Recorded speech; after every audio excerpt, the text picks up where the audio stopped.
결국 민생회복지원금이 국무회의를 통과하게 되면서 전 국민이 일반적으로 25만 원을 받되 소득과 지역에 따라 적게는 15만 원, 많게는 최대 52만 원을 받게 되었는데요. 여기에 추가로 대략적인 지급 일정과 예상 사용처들이 언론에 공개가 되었습니다. 따라서 이 내용 신속하고 깔끔하게 정리해 드리겠습니다. 트렌드 라디오 좋아요 한번 부탁드리고요. 일단 민생회복지원금은 받게 되면 최대한 빨리 사용하셔야 하는데요. 4개월 이내에 소비를 하셔야 한다는 점 일단 체크해 두시고요.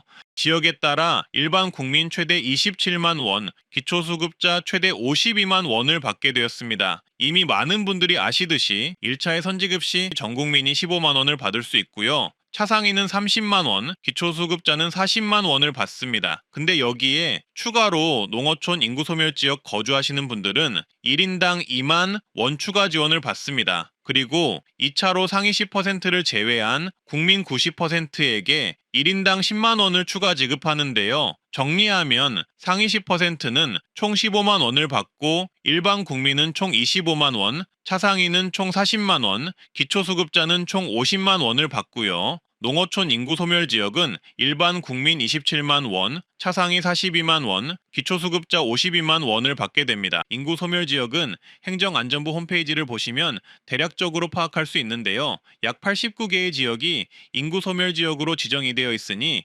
구독자님들은 화면을 보시고 우리 지역이 추가 지급 대상인지 파악을 하시면 되겠습니다. 해당 자료는 추정 자료일 뿐이니 참고용으로만 봐주시면 되겠습니다. 지급 일정은 정부 관계자의 말과 언론들의 공통적인 이야기를 참고하시면 되는데요. 추경 통과를 7월 초로 목표로 한다면 1차 민생회복지원금 지급 일정은 7월 중순 이후가 될 예정이라고 하고요. 정부 관계자의 공통된 멘트는 본회의 통과 뒤 2주 후 지급이라고 이야기했습니다. 그리고 2차 지급은 소득 상위 10%를 걸러내는 작업이 사주에서 6주간 소요될 예정이므로 다소 시일이 소요되어 9월 이후 지급이 언론들의 공통적인 의견입니다. 그리고 민생지원금 외로도 추가 지원이 약 7가지 정도 있을 전망인데요. 첫 번째, 지역화폐, 지역사랑상품권을 최대 15% 저렴하게 구매하실 수 있게 됩니다. 정부는 앞으로 지역사랑상품권을 29조 원 발행할 계획인데요. 지역별로 7%에서 15% 지역화폐 구매 할인을 해줄 전망입니다.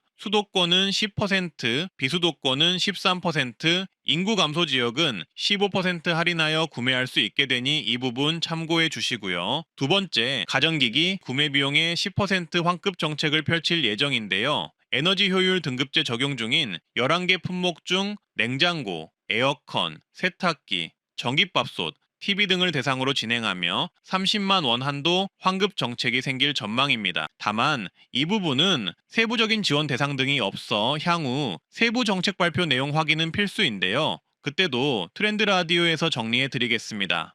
그리고 숙박 쿠폰을 1박당 2만 원 또는 3만 원 할인 쿠폰이 나올 예정이고요. 영화 관람 시 1회당 6천 원 할인, 스포츠 시설 이용 시 기초연금 수급자 어르신 5만 원 할인, 미술 전시 1회당 3천 원 할인, 공연 예술 1회당 1만 원 할인 정책이 나온다고 합니다. 그리고 마지막으로 민생회복지원금의 예상 사용처를 간단히 정리해 볼 텐데요. 이번 민생회복지원금은 내용이 달라질 수 있다는 점 감안을 해주시고요. 일단 지역 제한이 걸릴 전망입니다. 한마디로 지역 경제를 살리기 위한 정책이니 지역 내에서 쓸 수 있고 타 시도에서는 사용 불가가 될 듯하고요. 편의점도 사용이 가능했는데요. 개인 가맹점 위주 시스템이라 편의점이나 동네 중소형 마트에서는 사용이 가능했지만 대형 마트에서는 사용 불가였습니다. 올리브영이나 다이소의 경우에는 가맹점이라면 사용이 가능하고 직영점이면 본사 소재 시도에서만 사용이 가능했는데요. 이번에도 비슷하지 않을까 싶습니다. 저는 개인적으로 배달 앱이 궁금한 상황인데요. 저번 지원금 때 배달 앱은 결제가 불가능했습니다. 그래서 오프라인 결제만 가능했는데요. 하지만 그때는 배달 앱 모바일 결제가 활성화가 덜 된 시기였고 지금은 배달 앱에서 거의 대부분 모바일 결제만 사용하는데요. 이 부분은 뭔가 변화가 있지 않을까 싶습니다. 그리고 약국, 병원, 주유소 등은 사용이 가능했지만 통신요금은 사용이 불가능했었고요. 온라인 상거래도 불가능했었는데요.